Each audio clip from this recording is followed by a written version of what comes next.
शुभकामनाएं सभी देशवासियों को 78वें स्वतंत्रता दिवस की। सुबह से ही आप हमारे साथ जुड़े हुए हैं। प्रधानमंत्री जी का संबोधन हम सब ने सुना कि किस तरीके से विकसित भारत एट 2047 के संकल्प को पूरा करने के लिए जो चुनौतियां हैं उन्हें भी रेखांकित किया, जो अवसर हैं उन्हें भी सामने रखा। आपके साथ इस विशेष प्रसारण में मैं हूं ममता चोपड़ा, मेरे साथ है मेरे सहयोगी आरिंद्र प्रताप सिंह। शुक्रिया ममता, और सभी देशवासियों को 78वें स्वतंत्रता दिवस की ढेरों शुभकामनाएं। हर घर तिरंगा, हर मन तिरंगा, इस भाव के साथ में आज हमने देखा प्रधानमंत्री के संबोधन को, जब उन्होंने इस बात का जिक्र किया कि कैसे बीते एक दशक में उपलब्धियों को एक बड़ा आकार दिया गया है, तो भविष्य का रोड मैप भी साफ तौर से दिखाई पड़ा। रिफॉर्म्स के आधार पर कैसे अवसरों के नए रास्ते खोले जा रहे हैं, इसका जिक्र भी दिखाई पड़ा। तो कैसे सामाजिक कुछ ऐसी चिंताएं हैं जिसका जिक्र भी प्रधानमंत्री ने किया, और आर्थिक सामाजिक मोर्चे के माध्यम से कैसे देश को, सरकार को मिलकर, समाज को मिलकर आगे बढ़ना है, इस दिशा पे लगातार फोकस कहीं ना कहीं दिखाई पड़ा है जी। और प्रधानमंत्री के संबोधन पर चर्चा के लिए हमारे साथ इस वक्त स्टूडियो में मौजूद है प्रोफेसर सचिन चतुर्वेदी। आप DGRIS फॉर डेवलपिंग कंट्रीज हैं और साथ ही एमिनेंट इकोनॉमिस्ट तो हैं ही। बहुत बहुत स्वागत है आपका संजय जी। और जाहिर है कि जब हम प्रधानमंत्री जी के संबोधन की बात करते हैं तो उसमें इतने सारे आयाम हैं कि उन सभी को एक साथ अगर हम एक बड़ी तस्वीर में समझना चाहें, सबसे पहले सवाल के तहत कौन सा बड़ा संदेश आपको लगा जो सबसे महत्वपूर्ण रहा आज प्रधानमंत्री के संबोधन में? सबसे ज़्यादा महत्वपूर्ण मुझे लगता है कि जो फ्यूचर का एक रोड मैप प्रधानमंत्री ने सामने रखा और उसके जो अलग अलग फैसेट्स थे, चाहे वो इकोनॉमी का रहा हो, चाहे ग्रास रूट पे लोगों के पार्टिसिपेशन का रहा हो, या अंतर्राष्ट्रीय ताकतों को संदेश देने का काम, तीनों क्षेत्रों पर प्रधानमंत्री ने आज एक साथ बौछार करी है, लंबी बौछार करी। और मुझे लगता है कि कई तरह के नए सवाल हम लोगों के सामने उन्होंने जवाब भी देने का प्रयास किया। कई तरह से उन्होंने जो देश की व्यवस्था के बदलाव के लिए लगातार प्रधानमंत्री प्रयास कर रहे हैं उसके संबंध में भी जिक्र किया, और जो संस्थागत ढांचा गुड गवर्नेंस के माध्यम से, सुशासन के माध्यम से प्रधानमंत्री नव निर्माण का प्रयास कर रहे हैं उसका भी जिक्र हुआ। तो मुझे लगता है कि संदेश अगर एक लाइन में कहा जाए तो वो विकसित भारत 2047 का हमारा सपना और उसके लिए हमारा रोड मैप, ये महत्वपूर्ण है। बिल्कुल, आप जो बात कह रहे हैं उसके लिए प्रधानमंत्री ने उस आधार का जिक्र भी किया कि कैसे बड़े रिफॉर्म्स किए गए। बैंकिंग सेक्टर के रिफॉर्म की बात की गई, कई क्षेत्र जिनमें डिफेंस सेक्टर है जहां पे हम कैसे आत्मनिर्भरता की ओर आगे बढ़ रहे हैं। मेक इन इंडिया की बात से लेकर अब design in India and design for the world, इस अपील को भी प्रधानमंत्री ने आज मंच से रखा है। ये आज पहली बार ऐसा हुआ है जब लाल किले से किसी प्रधानमंत्री ने डिजाइन की प्राथमिकता को सामने रखा है। और ये आपने देखा होगा कि हर वर्ष प्रधानमंत्री एक ऐसा विषय लाल किले से रखते हैं जिसके बारे में पहले कभी कहीं कोई चर्चा नहीं हुई। और डिजाइन का महत्व, जिस ढंग से हम IT पावर के रूप में बढ़ रहे हैं, जिस ढंग से हम डिफेंस सेक्टर में बढ़ रहे हैं, सभी क्षेत्रों में आवश्यक है। अभी जब रिजर्व बैंक का 90वां दिवस समारोह मनना था तब प्रधानमंत्री ने कहा कि रिजर्व बैंक इस तरह से अपनी पॉलिसीज का विकसित करे, इस तरह से विकास करे कि जो फाइनेंशियल ट्रांजैक्शंस के लिए हम मशीन्स बना रहे हैं जिनका डिज़ाइन ऐसा हो जो रूरल क्षेत्रों में चले। तो ये जो हम अपने सिस्टम को अडॉप्ट कर रहे हैं, इंपोर्ट से बाहर आ रहे हैं, आयात से अलग हट रहे हैं, और उस डिज़ाइनिंग के क्षेत्र में, गेमिंग के क्षेत्र में हम कैसे देश की आर्थिक प्रगति को जोड़ें और भविष्य के जो हमारे रोड मैप हैं उनको सामने रखें। डॉक्टर चतुर्वेदी, एक बड़ी बात जो प्रधानमंत्री के संबोधन में कई जगह पर सामने आ रही थी वो ये थी कि सामान्य जन का जीवन सुधारना, ईज ऑफ लिविंग, इसको कई तरह से उन्होंने बोला और इसी से जोड़ के उन्होंने गवर्नेंस रिफॉर्म्स की बात भी की है। कहां तक आपको लगता है कि ये संतुलन देश में इस वक्त बहुत जरूरी है कि एक और हम विकसित भारत की बात कर रहे हैं तो दूसरी ओर हमें जमीनी स्तर पर लोगों को जो आधारभूत सुविधाएं सरकार देने का प्रयास कर रही है और सैचुरेशन की बात कर रही है, उन लक्ष्यों को भी हासिल करें? बिल्कुल ममता जी, आपने बिल्कुल सही सवाल किया।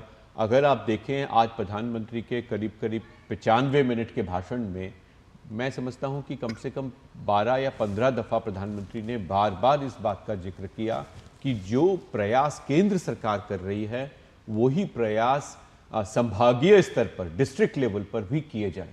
तो राज्य सरकारें भी उसको करें, संभागीय स्तर पर जो प्रशासन है वो भी करें, और केंद्र सरकार भी उसको प्रयास को कर रही है। तो जो सामंजस्यता हमें आवश्यक है केंद्र सरकार के एक्शंस को ग्राउंड पे ले जाने की, उस संबंध में प्रधानमंत्री ने आज कई दफ़ा जिक्र किया।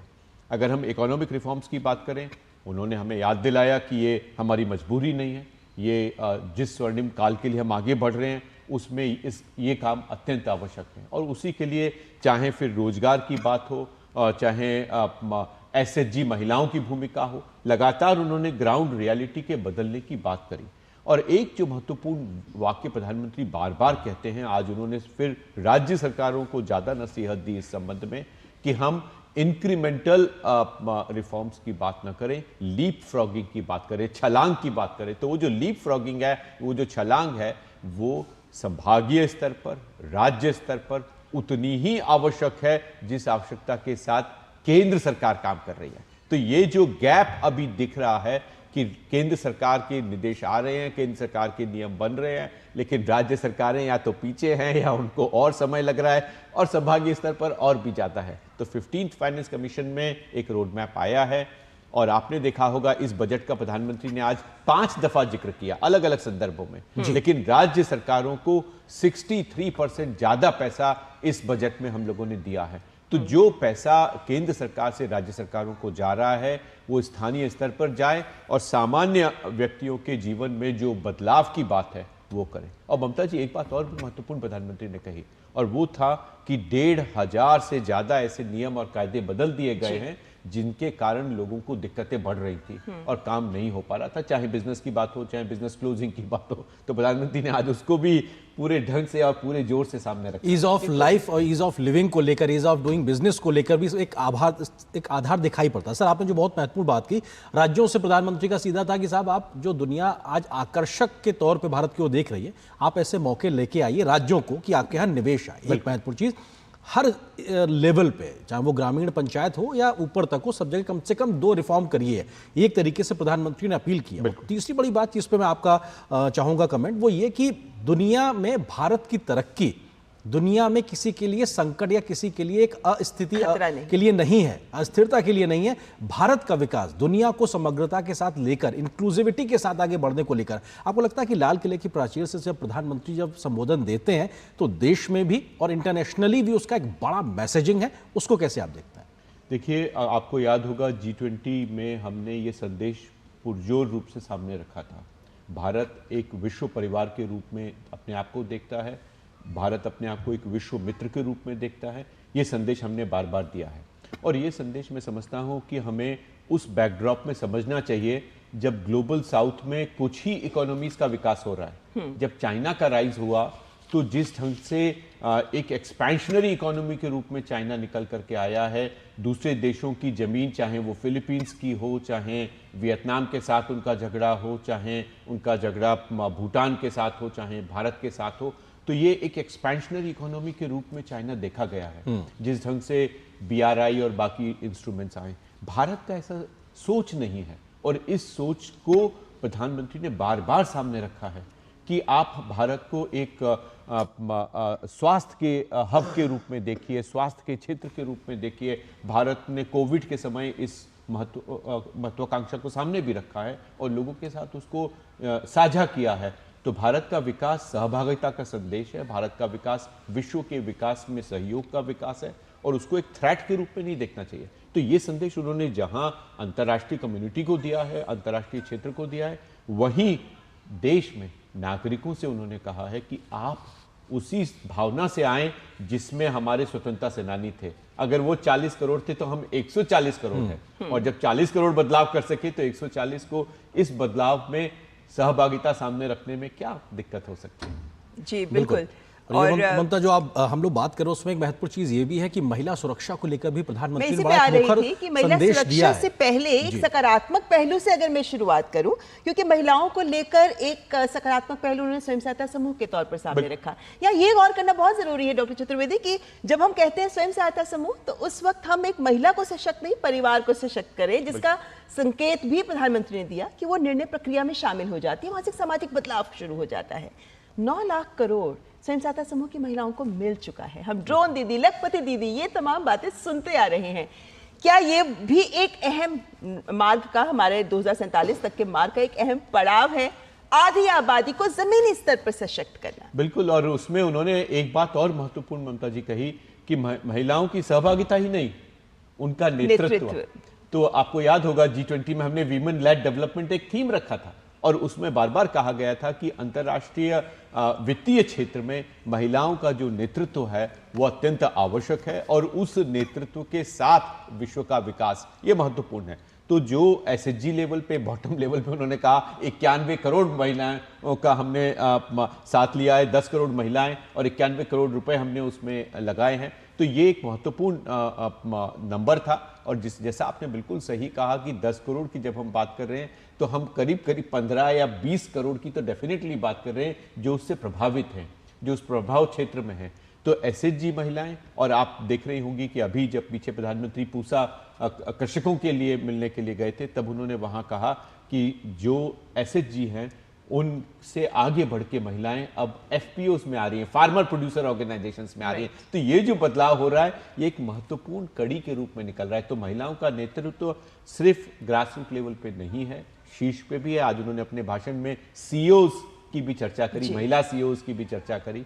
तो ये एक महत्वपूर्ण अंग है और उसके बाद उन्होंने कहा कि राज्य सरकारें उनकी सुरक्षा की भी जिम्मेवारी लें। जी, इससे पहले कि हम प्रधानमंत्री के कुछ बाइट्स भी सुने इसी के ऊपर, चूंकि हम ये भी बात कर रहे हैं कि महिलाओं के खिलाफ जो हिंसा के मामले बढ़ रहे हैं उस पर चिंता भी जताई है प्रधानमंत्री ने। लेकिन एक बड़ा आह्वान इस बात का भी तो किया गया है ना डॉक्टर चतुर्वेदी कि हमें उन खबरों को भी सामने लाना है जहां दोषियों को सजा भी दी जा रही है।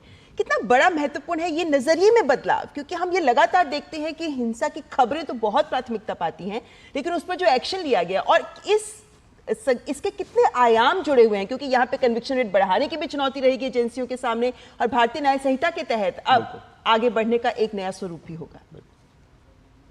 डॉक्टर चतुर्वेदी, मुझे लगता है कि ये मानसिक बदलाव और मानसिक सोच में बदलाव, मीडिया के सोच में बदलाव, इस पर प्रधानमंत्री का आज मैं समझता हूँ 3 या 4 जगह हस्तक्षेप रहा। महिलाओं के संदर्भ में उन्होंने बड़ी संजीदगी से कहा, बहुत संवेदनशीलता को सामने लाने की बात कही और साथ ही अगर आपने गलत किया है तो आपको सजा मिली है, ये बात भी प्रमुखता से अखबारों में आनी चाहिए। एक बात उन्होंने ये भी कही।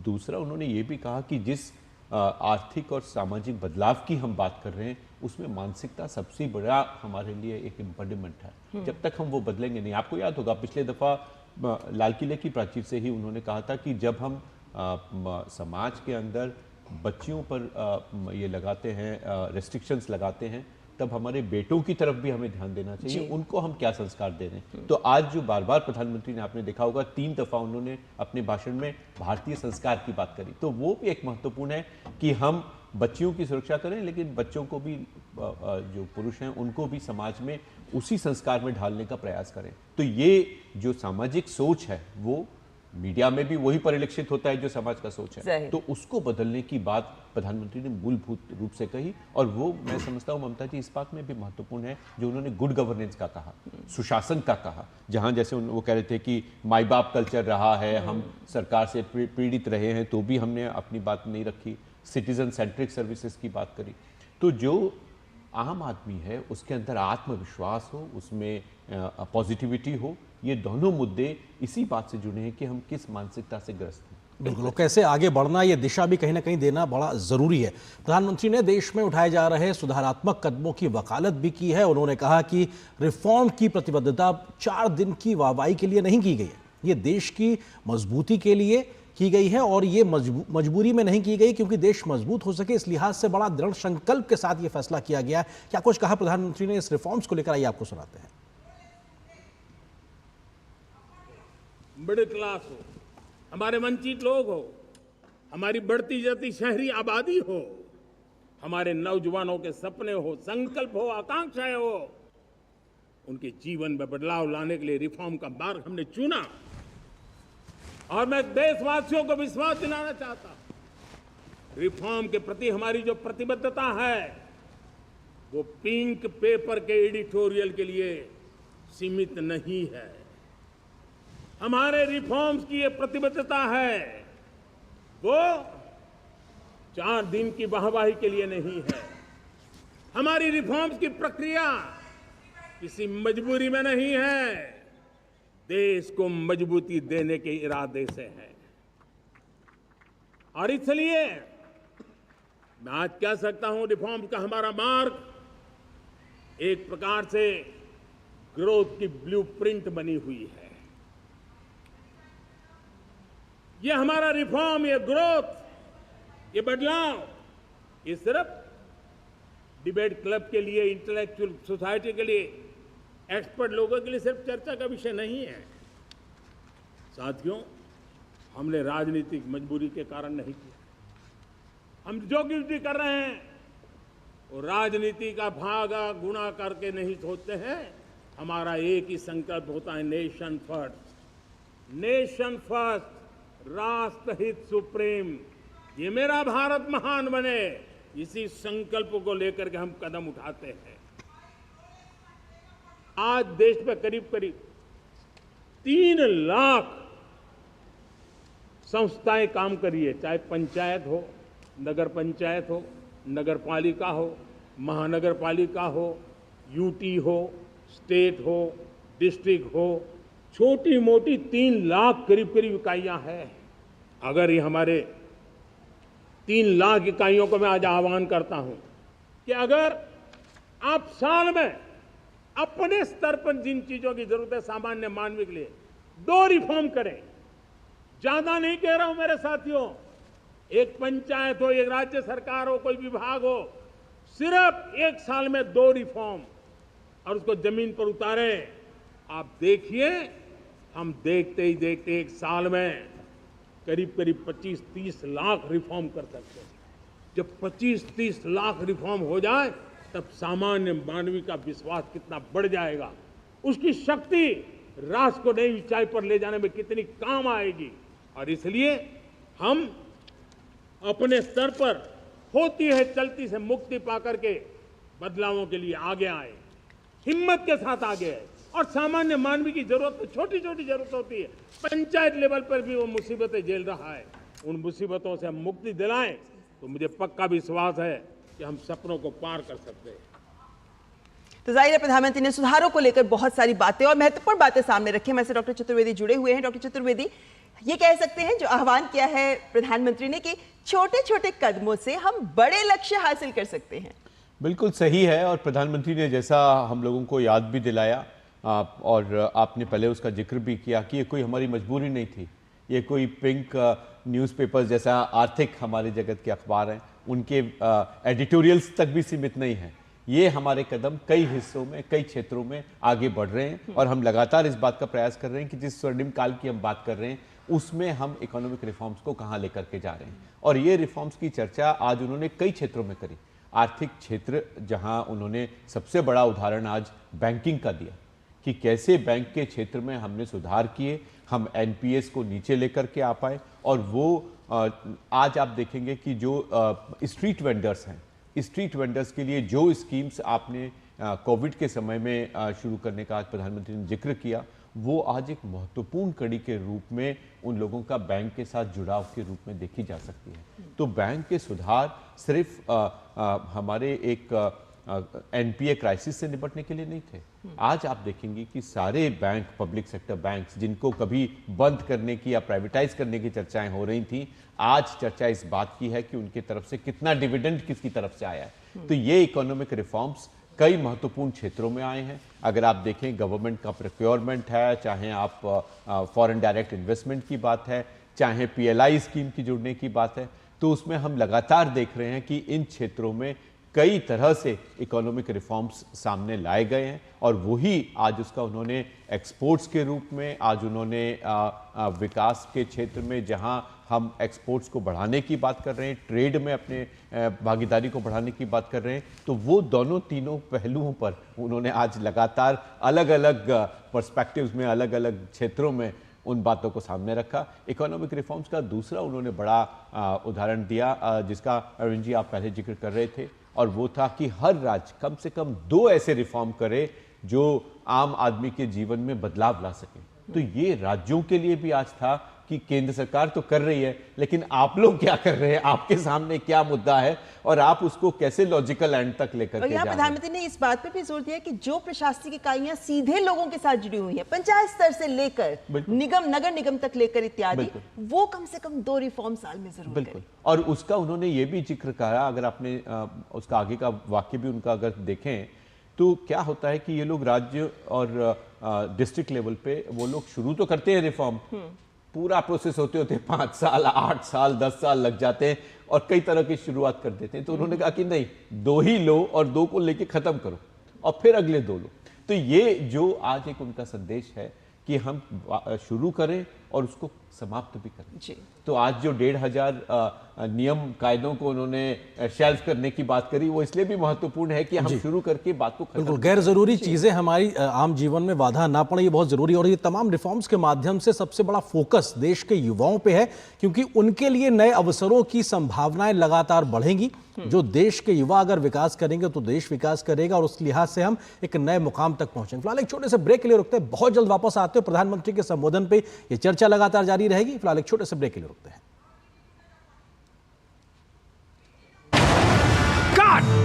सुरक्षा की गारंटी हर चीज में जरूरी है, चाहे वो मुश्किल स्टंट हो या अच्छी फसल। इसलिए ले आइए IIL के ट्रैक्टर ब्रांड का शिनबाद, जो देता है सुंडी और ट्रिप से सुरक्षा की गारंटी। और इस छोटे से ब्रेक के बाद आप सभी का स्वागत है। हम लगातार बात कर रहे हैं जश्न आज़ादी के दिन, आज जब प्रधानमंत्री नरेंद्र मोदी ने लगातार 11वीं बार अपने तीसरे कार्यकाल के मौके पर लाल किले से देश को संबोधित किया, तो बहुत सी बड़ी और महत्वपूर्ण बातें उन्होंने जिक्र की हैं। किस तरीके से उन्होंने देश के किसान, जवान, नौजवान सबकी बात की, उसका हम जिक्र करेंगे। फिर मेहमानों से हम इस बात को लेकर चर्चा भी करेंगे। तो किसानों को लेकर, जवानों को लेकर, उनकी निष्ठा को लेकर, देश की आज़ादी को लेकर किस प्रकार से प्रधानमंत्री ने अपनी बात को कहा, आइए पहले आपको वो सुनाते हैं। आज जो महानुभाव राष्ट्र रक्षा के लिए और राष्ट्र निर्माण के लिए पूरी लगन से, उसका पूरी प्रतिबद्धता के साथ वो जो देश की रक्षा भी कर रहे हैं, देश को नई ऊंचाई पर ले जाने का प्रयास भी कर रहे हैं। चाहे वो हमारा किसान हो, हमारा जवान हो, हमारे नौजवानों का हौसला हो, हमारी माताओं बहनों का योगदान हो, दलित हो, पीड़ित हो, शोषित हो, वंचित हो, अभावों के बीच भी स्वतंत्रता के प्रति उसकी निष्ठा, लोकतंत्र के प्रति उसकी श्रद्धा, ये पूरे विश्व के लिए एक प्रेरक घटना है। मैं आज ऐसे सभी को आदरपूर्वक नमन करता हूं। जी, तो प्रधानमंत्री ने किसानों की बात की, जवानों की बात की, उनकी निष्ठा की बात की, लेकिन जिन जिन लोगों का, जिन जिन वर्गों का, क्योंकि ये बात बहुत महत्वपूर्ण है कि इस बात को पीएम ने सामने रखा है कि राष्ट्र निर्माण में सबका योगदान अभी तक होता आया है, आगे भी होता रहना चाहिए। और डॉक्टर चतुर्वेदी, अगर हम इस परिप्रेक्ष्य को समझें, कृषि से अगर मैं बात की शुरुआत करूं तो ऑर्गेनिक फूड बास्केट देश को बनाना, ये लक्ष्य भी पीएम ने सामने रखा, यानी किसान और किसानी दोनों पर उनका फोकस रहा। विकसित भारत के लिए स्पष्ट संकेत, बिल्कुल स्पष्ट संकेत है। और उसका उन्होंने हमें याद भी दिलाया कि बजट में कैसे प्राकृतिक खेती के लिए अब की बार नए कार्यक्रम और नया बजटरी एलोकेशन रखा गया है।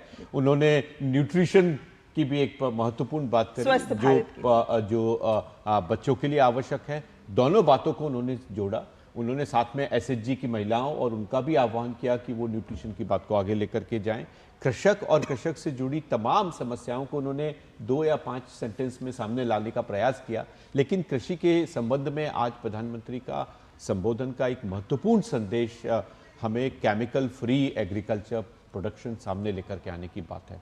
जो बात हम सिक्किम के संदर्भ में ऑर्गेनिक प्रोडक्शन के बारे में करते रहे हैं, प्रधानमंत्री ने आज उत्पादकता और प्राकृतिक खेती दोनों के मुद्दों को जोड़ने की भी बात करी है, जिसके कारण मैं समझता हूं कि जो केमिकल बर्डन हमारे कृषि के ऊपर आया हुआ है, उससे हमें निजात मिल पाएगी, उससे हमें छुट्टी मिल पाएगी। और ये इसलिए भी आवश्यक है कि कृषि का जो भविष्य है वो रिसोर्स इंटेंसिटी की तरफ न जाए और वो हम कम लागत के साथ स्वस्थ न्यूट्रिशियस एग्रीकल्चर प्रोडक्ट सामने लेकर के आए, भारत उसका हब बने। श्री अन्न के संबंध में भी उन्होंने, मोटा अनाज के संबंध में भी उन्होंने 2 बातें साफ तौर से कही कि उसमें हमारे वैल्यू एडिशन की आवश्यकता है, उसमें टेक्नोलॉजी के जोड़ने की आवश्यकता है, उसमें ये भी आवश्यकता है कि हम उसका एक्सपोर्ट्स कर सकें, उसको हम बढ़ा सकें। और यही जो कृषक समाज है उसकी आमदनी को बढ़ाने के लिए भी एक महत्वपूर्ण संदेश है।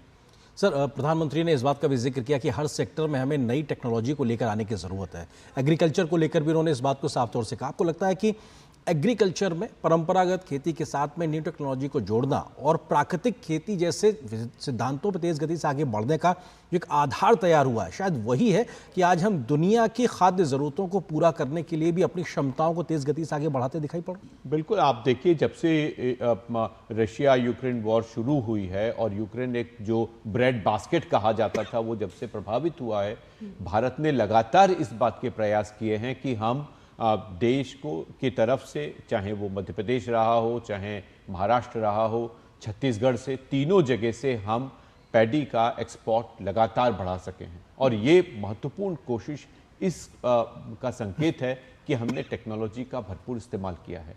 अब जो संदेश है, और आज प्रधानमंत्री ने उसकी तरफ रेखांकित किया कि हमें इस बात की कोशिश करनी है कि हम प्राकृतिक खेती को टेक्नोलॉजी से जोड़ सकें। अब वो कैसे हो सकता है? हम बिना प्रोडक्टिविटी को कॉम्प्रोमाइज़ करें। आपने देखा होगा कि जब श्रीलंका में क्राइसिस हुई तो लोगों ने कहा कि ये तो प्राकृतिक खेती का परिणाम है क्योंकि उन्होंने अपना प्रोडक्शन कम कर दिया। तो हमारी प्रोडक्टिविटी प्रभावित ना हो, टेक्नोलॉजी को हम जोड़ें और फिर भी हम प्राकृतिक खेती कर सकते हैं। तो ये अपने आप में महत्वपूर्ण है। और यही संदेश ममता जी, अगर आप देखें तो प्रधानमंत्री लगातार आयुष के संबंध में भी देते रहे हैं कि हम आयुष का इस्तेमाल तो करें, हम आयुष को बढ़ावा दें, लेकिन उसको मॉडर्न टेक्नोलॉजी पर भी हम उसका परीक्षण करें। तो एक्सरे और बाकी जो हमारे डायग्नोस्टिक्स हैं वो हमारे मॉडर्न रहें, लेकिन हमारा जो इलाज का जो तरीका है वो आयुष पर निर्भर रहे। तो हम उसकी जो एफिकेसी है उसको देख सकेंगे, उसकी जो प्रभाव है उसको देख सकेंगे। और यही वैलिडेशन बहुत महत्वपूर्ण है ताकि वैश्विक स्तर पर भी वो स्वीकार्य हो सके। बिल्कुल, और इसीलिए उन्होंने कहा कि कई लोगों ने उनको पत्र लिखा है कि भारत वेलनेस का कैपिटल बने। राइट, बहुत सारे सुझावों की बात की है प्रधानमंत्री ने, लेकिन ये चर्चा आगे भी जारी रखेंगे। लेकिन फिलहाल यहाँ पे एक छोटे से ब्रेक के लिए रुकते हैं। ब्रेक के बाद हाजिर होंगे और चर्चा को आगे बढ़ाएंगे।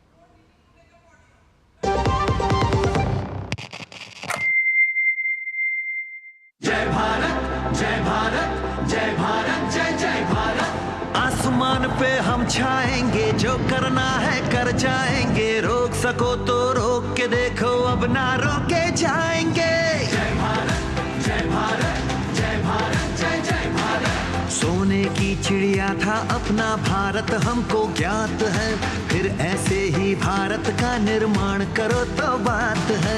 देश बड़ा है हर मजहब से, युवा शक्ति का नारा है, विकसित भारत हो अपना अब ये संकल्प हमारा है। अपने हर संकल्प को हमको सिद्धि तक ले जाना है, इस दुनिया में भारत की सभ्यता का परचम लहराना है। जिस मिट्टी पे जन्मे हैं हम उसका कर्ज चुकाना है, हर भारतवासी को अपना अपना फर्ज निभाना है। अग्नि जैसा ताप हो जिसमें अग्निवीर बन जाता है, और वायु की गति से चलता तो तेजस कहलाता है। भगत सिंह या वीर शिवाजी या सुभाष हो बलिदानी, हो पटेल अब्दुल हमीद, सब ही थे हिंदुस्तानी। मातृभूमि पर मिटने वाले एक नहीं कई लाख हैं। जय भारत, जय भारत, जय भारत, जय जय भारत। फिर होगा भारत अखंड, तुम कदम बढ़ाओ नहीं रुको, सीमा पर जो आंख दिखाए आंख दिखाकर बात करो। साहस तेरा हो अपार, ऊंची परवास हिमालय से, गर्जन भारत माँ का हो जो शंख बजे देवालय से। माँ की कोख का मान बढ़ाना वीरों हिंदुस्तान के। वंदे मातरम, वंदे मातरम। जय भारत। बात जब पीढ़ियों के लिए बनने वाले घर की हो तो जिम्मेदारी बड़ी हो जाती है। गैलेंट समझता है ये जिम्मेदारी। अब डबल एम रिब्स के साथ गैलेंट एडवांस TMT रीबार, निर्माण का real hero. Muthoot finance, India का number 1 most trusted financial services brand. Gold loan लेने के लिए कॉल करें 1-800-313-1212। क्या आपको फसलों में फफूंद और रोगों के लगने की चिंता सता रही है? तो अब लीजिए चैन की सांस, क्योंकि आपको फफूंद से मुक्ति दिलाने आ गया है बेस्ट एग्रोलाइट का ट्राई कलर। भारतीय कृषि के इतिहास में पहली बार ट्राई कलर सल्फर उत्प्रेरक के रूप में कार्य करता है और फफूंदनाशकों की प्रभावशीलता को 2 गुना कर देता है। व्यापक गतिविधि के साथ सभी प्रकार की फसलों में विभिन्न प्रकार के फफूंदजनक रोगों को नियंत्रित करता है। ट्राई कलर का छिड़काव 330 मिलीलीटर प्रति एकड़ की दर से करना चाहिए। ट्राई कलर है हमारा और आपका गौरव। आजादी वो एहसास है जिसके कई रूप हैं, जिसमें उम्मीदों से भरे सपने हैं। कुछ हैं ख्वाब आगे बढ़ जाने के, एक चाह भी है कुछ कर दिखाने की। भरपूर है जुनून अपनी जीत का, साथ है भरोसा एक सुनहरे कल का। तो चलो मनाएं आजादी के रंग कैनरा बैंक के संग। Happy independence day.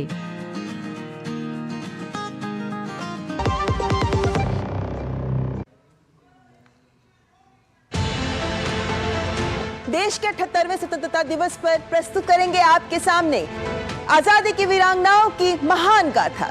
तो जुड़िएगा हमारे साथ 15 अगस्त दोपहर 12 बजे सिर्फ डीडी न्यूज पर। हमारा संविधान आदर्श संविधान कैसे बना? दुनिया का सबसे बड़ा संविधान।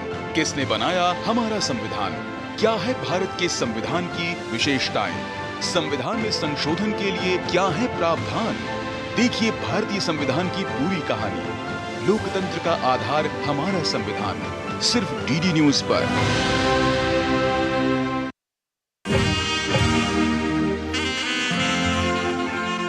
गीतों में, गानों में, तरन्नुम में, तरानों में उस हर शख्स को अपनी मिट्टी पर, अपनी मातृभूमि पर शहीद होते हुए देखा है हमने।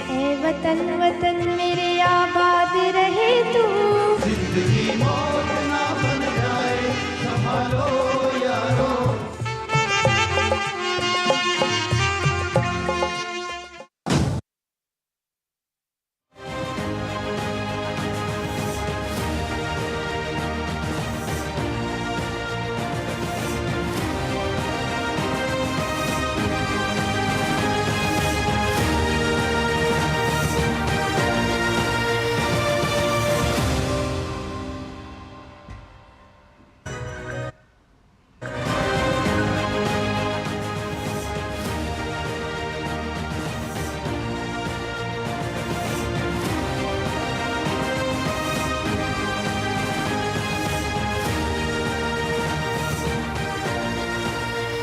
और इस छोटे से ब्रेक के बाद आप सभी का एक बार फिर से स्वागत है। हम लगातार बात कर रहे हैं जश्न आज़ादी के आज के इस मौके पर, 78वें गणतंत्र स्वतंत्रता दिवस के इस मौके पर हम जिक्र कर रहे हैं प्रधानमंत्री के संबोधन का, जिसमें तमाम बड़ी बातों को उन्होंने रखा है। इस बीच खास मेहमान भी हमारे साथ और जुड़ गए हैं। हमारे साथ प्रफुल्ल केतकर जी मौजूद हैं इस वक्त, जो कि संपादक ऑर्गेनाइजर के वरिष्ठ पत्रकार। सर बहुत स्वागत है हमारे साथ जुड़ने के लिए। और प्रधानमंत्री के संबोधन में जिन बड़ी बातों का जिक्र किया गया, उसमें आज का एक जो सबसे बड़ी बात है वो कह रहे हैं कि साहब सेकुलर सिविल कोड की जरूरत है, क्योंकि यूनिफॉर्म सिविल कोड से अब सेकुलर सिविल कोड की ओर बात जाना।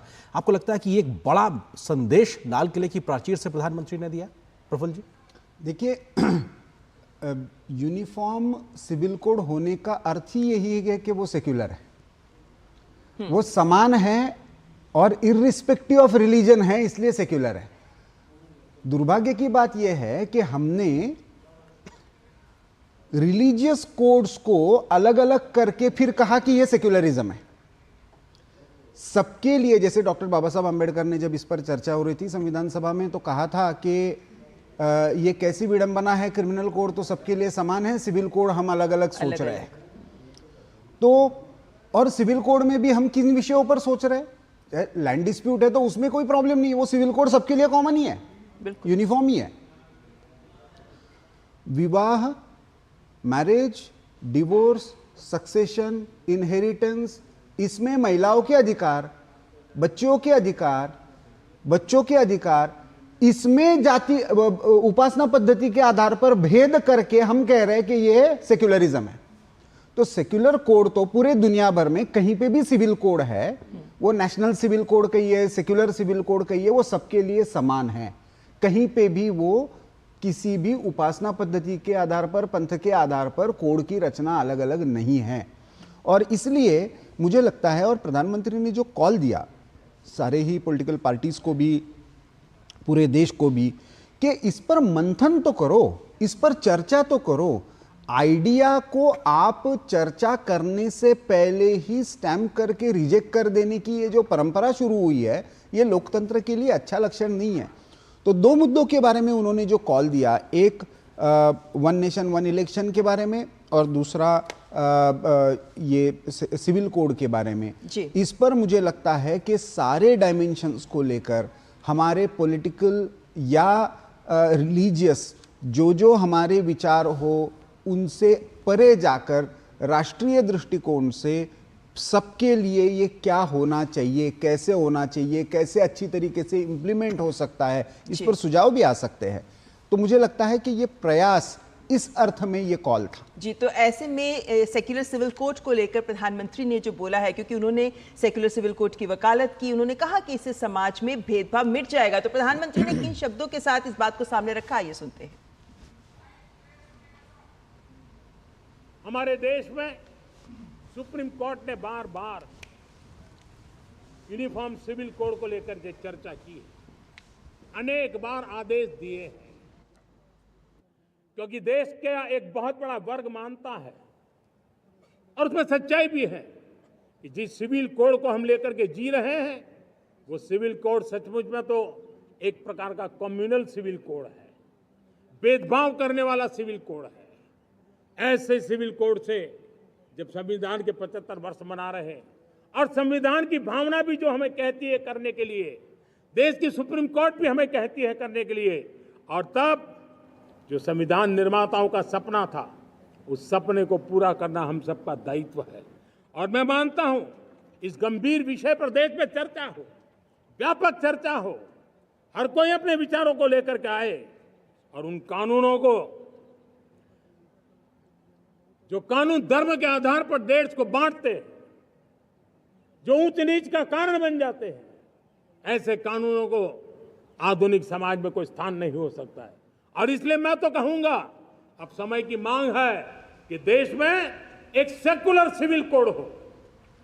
हमने कम्युनल सिविल कोड में 75 साल बिताए हैं, अब हमें सेक्युलर सिविल कोड की तरफ जाना होगा, और तब जाकर के देश में धर्म के आधार पर जो भेदभाव हो रहे हैं, सामान्य नागरिक को जो दूरी महसूस होती है, उससे हमें मुक्ति मिलेगी।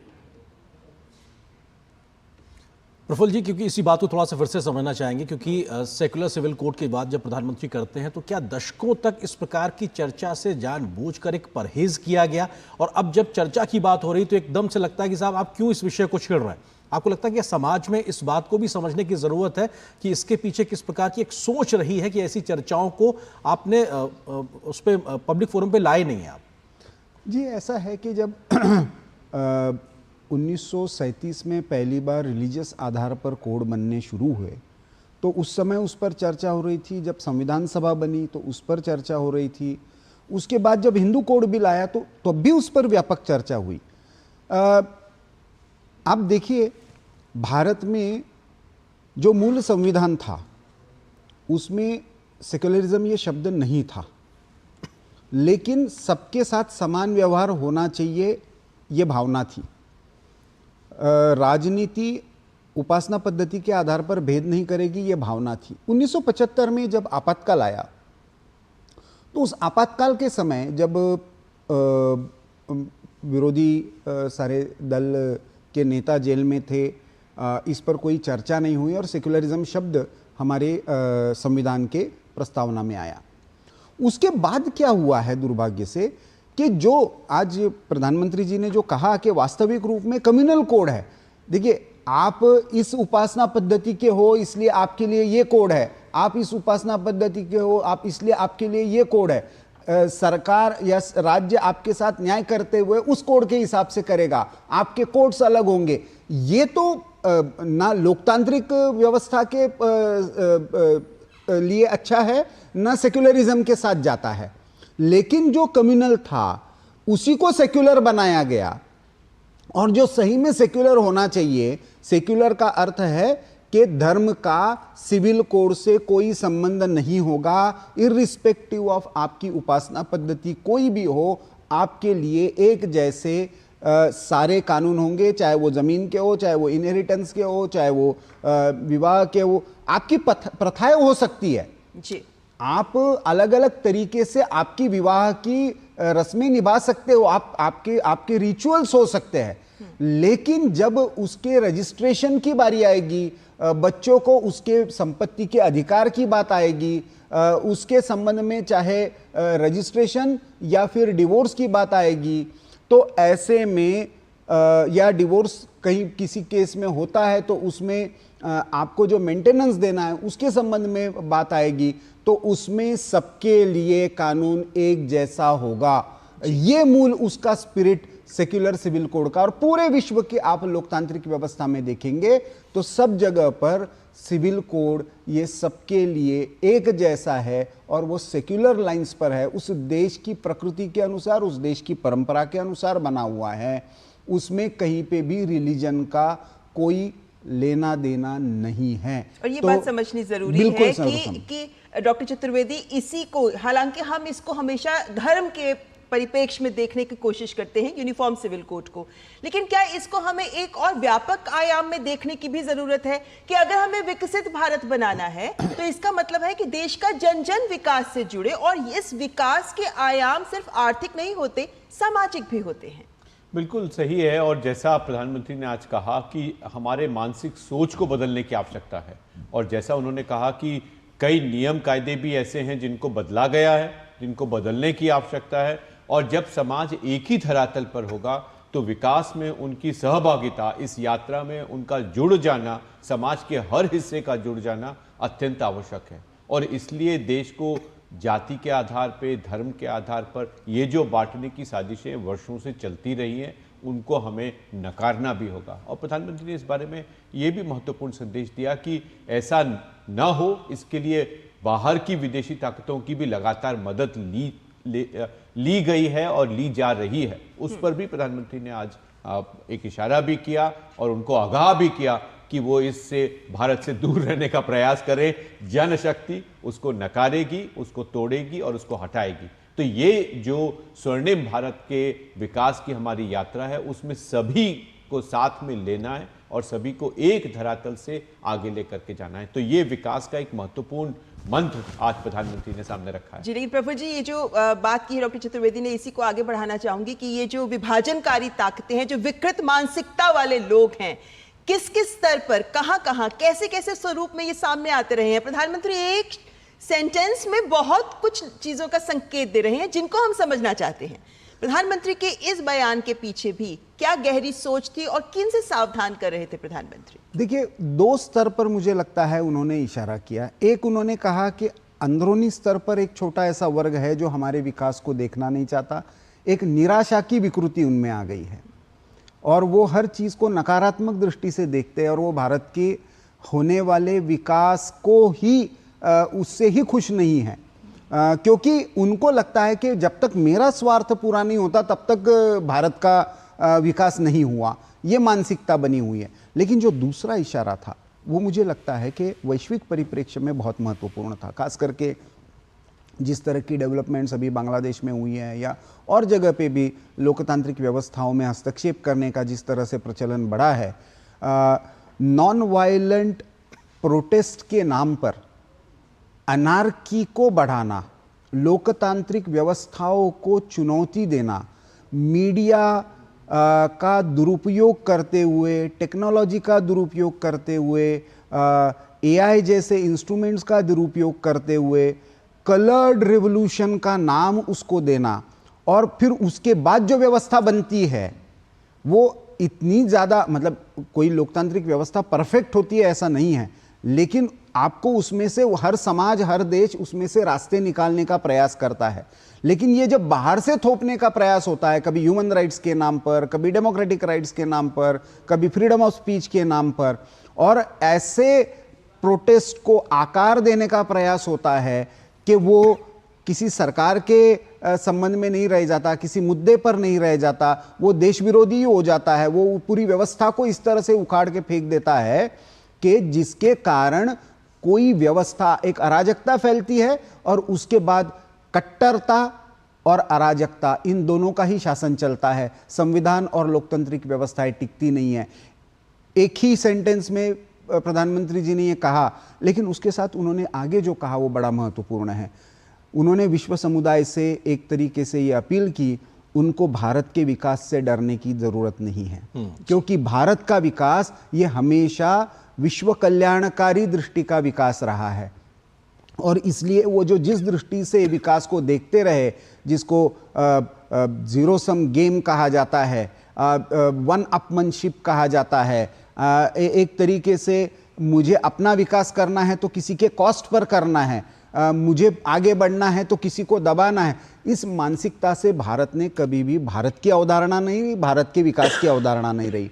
और इस संदर्भ में मुझे लगता है कि ये स्वतंत्रता दिवस इस मंथन का विषय है। 2009 से लेकर अब बांग्लादेश तक जहाँ जहाँ पे व्यवस्थाओं में इस तरह का एक तरह से प्रोटेस्ट के थ्रू रेजिम चेंज, क्रांति, बाहरी हस्तक्षेप, ये सारे प्रयास हुए हैं, इसके बारे में हमको सचेत रहने की आवश्यकता है और एकजुटता से, जैसे प्रधानमंत्री जी ने किया कि हमारी जो फितरत रही है कि चुनौतियों को भी चुनौती देंगे और 2047 के संकल्प पूरे करेंगे। बिल्कुल, और प्रधानमंत्री इस बात का भी जिक्र करते हैं कि ये बुद्ध का देश है, युद्ध हम देते नहीं हैं, बल्कि हम बुद्ध के शांति के संदेश के साथ, सह अस्तित्व के साथ, वसुधैव कुटुंबकम की भावना के साथ में आगे बढ़ने वाला देश है और हमारा ट्रैक रिकॉर्ड यही कहता है, इसलिए किसी को घबराने की जरूरत नहीं। फिलहाल एक छोटे से ब्रेक के लिए रुकते हैं, बहुत जल्द हाजिर होते हैं और ये विशेष चर्चा हमारी लगातार जारी रहेगी।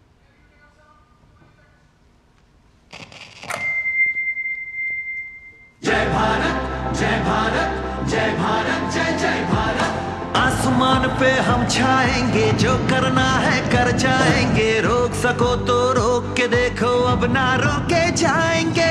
जय भारत, जय भारत, जय भारत, जय जय भारत। सोने की चिड़िया था अपना भारत, हमको ज्ञात है, फिर ऐसे ही भारत का निर्माण करो तो बात है। देश बड़ा है हर मजहब से, युवा शक्ति का नारा है, विकसित भारत हो अपना, अब ये संकल्प हमारा है। अपने हर संकल्प को हमको सिद्धि तक ले जाना है, इस दुनिया में भारत की सभ्यता का परचम लहराना है। जिस मिट्टी पे जन्मे हैं हम, उसका कर्ज चुकाना है, हर भारतवासी को अपना अपना फर्ज निभाना है। अग्नि जैसा ताप हो जिसमें अग्निवीर बन जाता है, और वायु की गति से चलता तो तेजस कहलाता है। भगत सिंह या वीर शिवाजी या सुभाष हो बलिदानी, हो पटेल अब्दुल हमीद, सब ही थे हिंदुस्तानी। मातृभूमि पर मिटने वाले एक नहीं कई लाख हैं। जय भारत, जय भारत, जय भारत, जय जय भारत। फिर होगा भारत अखंड, तुम कदम बढ़ाओ नहीं रुको, सीमा पर जो आंख दिखाए, आंख दिखाकर बात करो। साहस तेरा हो अपार, ऊंची परवास हिमालय से, गर्जन भारत माँ का हो जो शंख बजे देवालय से। माँ की कोख का मान बढ़ाना वीरों हिंदुस्तान के। वंदे मातरम, वंदे मातरम। जय भारत। बात जब पीढ़ियों के लिए बनने वाले घर की हो तो जिम्मेदारी बड़ी हो जाती है। गैलेंट समझता है ये जिम्मेदारी। अब डबल एम रिब्स के साथ गैलेंट एडवांस TMT रीबार, निर्माण का रियल हीरो। और ब्रेक के बाद एक बार फिर आपका स्वागत। लगातार हम आपके सामने बात रख रहे हैं कि प्रधानमंत्री नरेंद्र मोदी ने आज कौन से महत्वपूर्ण बिंदुओं पर क्या क्या कुछ कहा। इसी से जुड़ा एक और प्रधानमंत्री का वक्तव्य आपके सामने रखना चाहेंगे, क्योंकि आज प्रधानमंत्री ने विश्व समुदाय को भरोसा दिलाया है कि बुद्ध का देश युद्ध नहीं लाएगा। उन्होंने सभी से भारत के इतिहास को समझने की अपील की है। चुनौतियां हैं, अनगिनत चुनौतियां हैं। चुनौतियां भीतर भी है, चुनौतियां बाहर भी है। और जैसे जैसे हम ताकतवर बनेंगे, जैसे जैसे हमारा तवज्जो बढ़ेगा, तो चुनौतियां भी बढ़ने वाली है। बाहर की चुनौतियां और बढ़ने वाली है, और मुझे उसका भली भांति अंदाज है। लेकिन मैं ऐसी शक्तियों को कहना चाहता हूं, भारत का विकास किसी के लिए संकट लेकर के नहीं आता। हम विश्व में समृद्ध थे तब भी हमने कभी दुनिया को युद्ध में नहीं झोंका है। हम बुद्ध का देश है, युद्ध हमारी राह नहीं है। और इसलिए विश्व चिंतित न हो भारत के आगे बढ़ने से। मैं विश्व समुदाय को विश्वास दिलाता हूं कि आप भारत के संस्कारों को समझिए, भारत के हजारों साल के इतिहास को समझिए। आप हमें संकट मत मानिए, आप उन तरकीबों से न जुड़िए जिसके कारण पूरी मानव जात का कल्याण करने का सामर्थ्य जिस भूमि में है उस भूमि को ज्यादा मेहनत करनी पड़े। लेकिन फिर भी मैं देशवासियों को कहना चाहता हूं, चुनौतियां कितनी ही क्यों न हो, चुनौती को चुनौती देना ये हिंदुस्तान की फितरत में है। न हम डिगेंगे, न हम थकेंगे, न हम रुकेंगे, न हम झुकेंगे। हम संकल्पों की पूर्ति के लिए एक देशवासियों का भाग्य बदलने के लिए, भाग्य सुनिश्चित करने के लिए, राष्ट्र के सपनों को साकार करने के लिए हम कोई कोर कसर नहीं छोड़ेंगे। हर बदनीयत वालों को हम हमारी नेक नीयत से जीतेंगे, ये मैं विश्वास देता हूं। तो लाल किले की प्राचीर से प्रधानमंत्री का विश्व को एक मजबूत, एक कड़ा, एक स्पष्ट और सकारात्मक संदेश दिया गया है अपने इस वक्तव्य के माध्यम से। हमारे साथ विशिष्ट मेहमान बने हुए हैं डॉक्टर चतुर्वेदी, इस पर आपके रिएक्शन चाहूंगे, क्योंकि एक वर्ग ये भी है जो ये मानता है कि अगर मौजूदा चुनौतियों के मद्देनजर विश्व में जिस तरीके के हालात बने हुए हैं, जिस तरीके की आर्थिक चुनौतियों से भी देश जूझ रहे हैं, कि अगर भारत विकास करेगा तो विश्व का विकास भी संभव है। वहीं दूसरी ओर एक वो वर्ग है देशों की जिनकी ओर प्रधानमंत्री ने अपने वक्तव्य के माध्यम से संदेश दिया है। जिन्हें कहां तक आप इसका आकलन मौजूदा वैश्विक परिस्थितियों के आधार पर करते हैं? बिल्कुल सही है ममता जी, और जैसा आपने शुरू में कहा था, प्रधानमंत्री का आज का वक्तव्य एक एक वाक्य कई भावनाओं को, कई डेवलपमेंट्स को जोड़े हुए है। और जैसा प्रफुल्ल केतकर जी कह रहे थे कि भारत का विकास किसी के कॉस्ट पर नहीं है, तो इसलिए हमसे घबराने की या हमें दबाने की प्रयास करने की जरूरत नहीं है। और प्रधानमंत्री ने वो संदेश बिल्कुल साफ दिया है। आपको याद होगा पीछे इस तरह के प्रयास हुए कि भारत की संस्थाओं जैसे सेबी, इन लोगों के ऊपर अटैक किए जाएं, भारत के स्टॉक एक्सचेंज के ऊपर अटैक किए जाएं, भारत की जो फर्म्स हैं जो एक्सपैंड कर रही हैं उनके ऊपर अटैक किए जाएं। तो प्रधानमंत्री का एक संदेश उस संबंध में बिल्कुल साफ है कि हमारी जो संस्थाएं हैं, जो हमारा सुशासन का जो हमारा माध्यम है, उनके साथ हम मिलकर के विकास को आगे बढ़ाएंगे।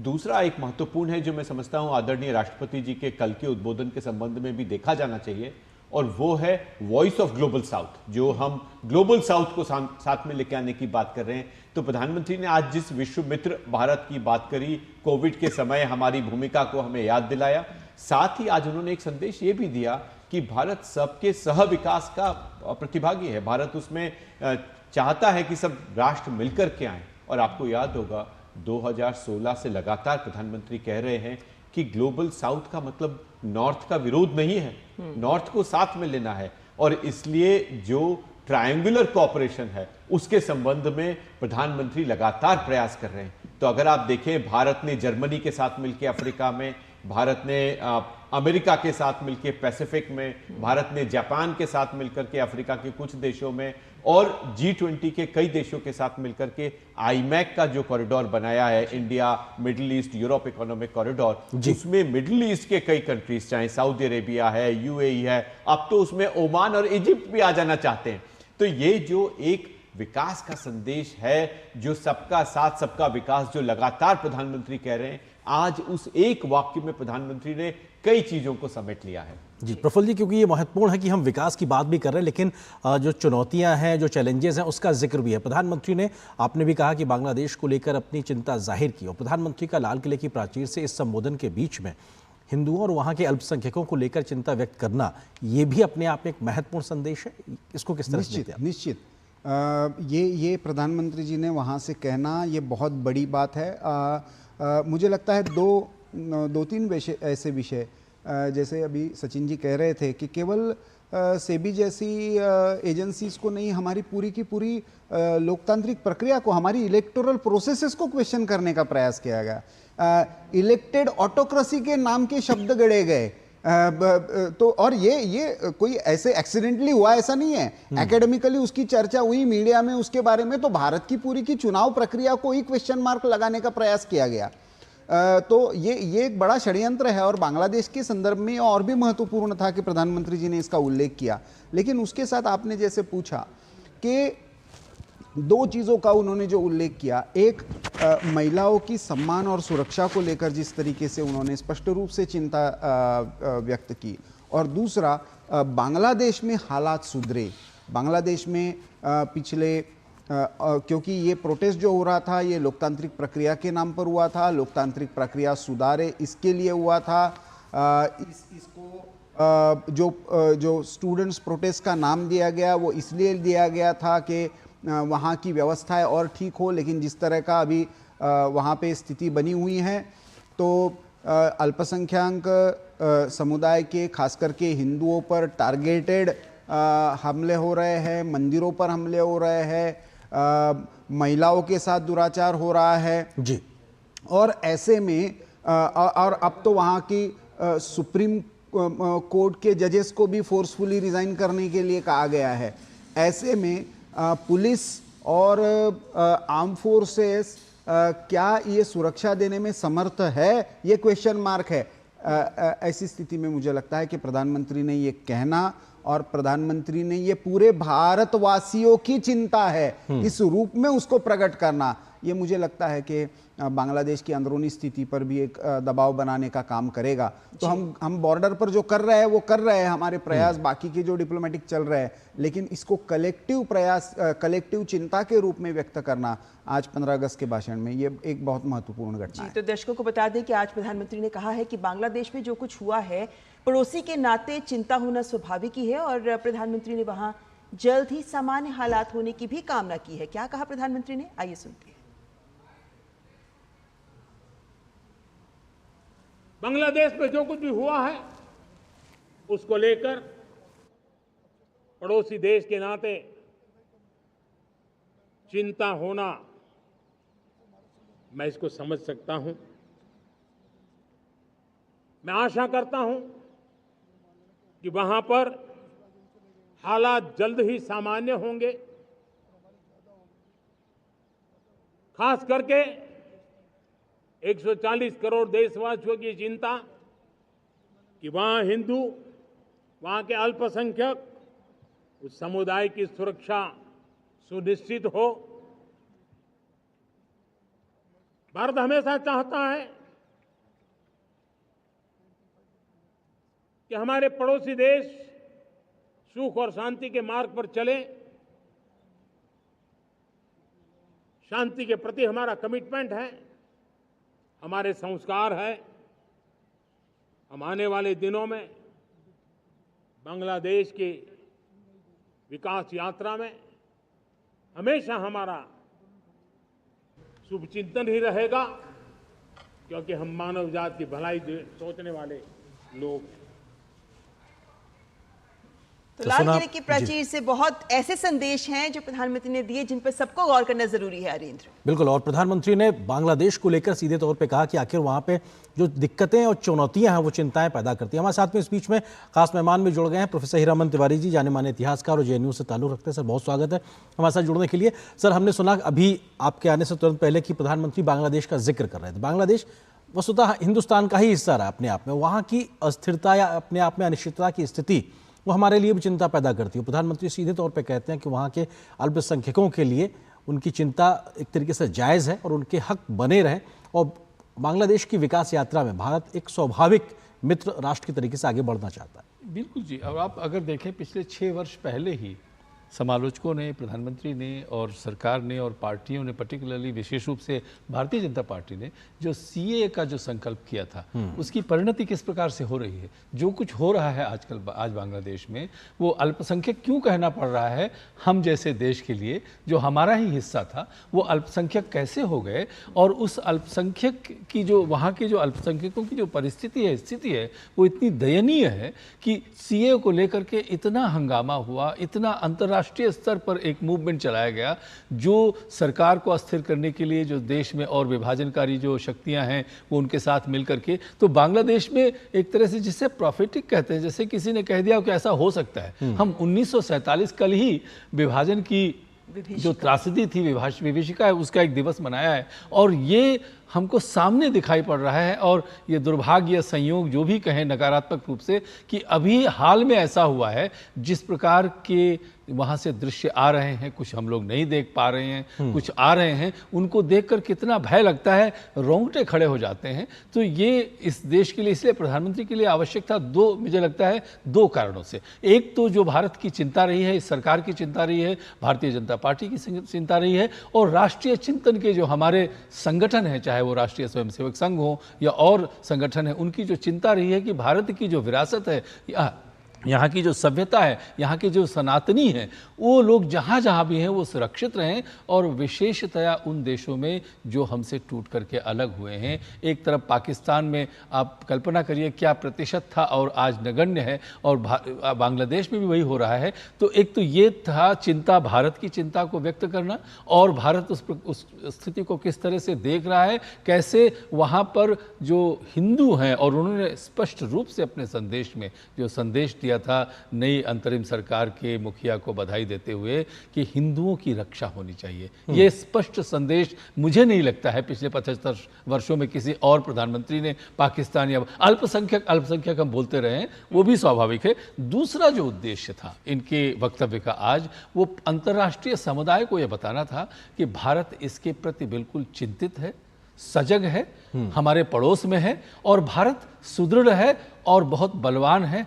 यहाँ के जो निवेशक हैं या जो यहाँ भारत में काम करने वाले लोग हैं, उनको चिंता नहीं करनी चाहिए। हमारी चिंता है कि बांग्लादेश में क्या हो रहा है। यदि आप सहयोग कर सकते हैं किसी प्रकार से तो ठीक है, स्वागत है, अन्यथा हम इसको अपने हिसाब से इससे जूझेंगे और चिंता व्यक्त करेंगे। वो हर भारतीय की जो चिंता है, अधिकांशता में कहूँ, और जितने भी हमारे जो नेता हैं, चाहे वो भारतीय जनता पार्टी के नेता हों या उससे संबद्ध जितने भी संकाय हैं, उनके भी नेता हैं, उन सबकी चिंता यही है कि जिस प्रकार से वहाँ पे उनको टारगेट करके मंदिरों को तोड़ा जा रहा है, जलाया जा रहा है, हिंदुओं को मारा जा रहा है, हमारी महिलाओं को अपमानित किया जा रहा है, दुराचार हो रहा है, ये चिंता कोई सामान्य चिंता नहीं है। और 78वें जो स्वतंत्रता दिवस के कुछ ही एक ही दो सप्ताह पहले ऐसा हुआ है, ये सबसे बड़ी चिंता का विषय है। ये स्वाभाविक था उनके लिए बोलना, और उन्होंने बोला, मुखर होकर के बोला, लेकिन 2-3 संदेश थे। जैसा कि मैंने कहा, सभी पड़ोसी देश जितने हैं उन सब के लिए संदेश था कि हम देख रहे हैं, जितना हम कर सकेंगे। भारत ने कभी किसी को छेड़ा नहीं है, लेकिन अगर भारत को कोई छेड़ता है, उन्होंने इसीलिए सर्जिकल स्ट्राइक का भी उल्लेख किया और एयर स्ट्राइक का भी उन्होंने जिक्र किया। ये महत्वपूर्ण चीजें आप जो बात कह रहे हैं बहुत महत्वपूर्ण। हम एक छोटे से ब्रेक के लिए रुकते हैं। ब्रेक के उस पार जब वापस आएंगे तो प्रधानमंत्री के संबोधन की महत्वपूर्ण बातों का हम लगातार विश्लेषण कर रहे हैं कि आखिर उन्होंने जो संदेश दिया है लाल किले की प्राचीर से, उसके मायने क्या है और उसको किस तरीके से, किस परिप्रेक्ष्य में देखने समझने की जरूरत है। फिलहाल एक छोटे से ब्रेक के लिए रुकते हैं।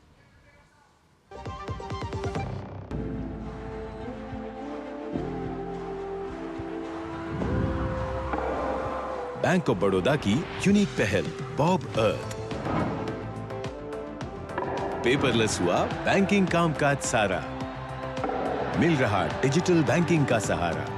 सोलर पैनल्स बिखेरे ब्रांचेस में उजियारा, पेड़ों से छाई हरियाली, स्वच्छता लाई खुशहाली। बॉब अर्थ, समझे धरती की वर्थ। Bank of Baroda. बात जब पीढ़ियों के लिए बनने वाले घर की हो तो जिम्मेदारी बड़ी हो जाती है। गैलेंट समझता है ये जिम्मेदारी। अब डबल एम रिब्स के साथ गैलेंट एडवांस TMT रीबार, निर्माण का रियल हीरो।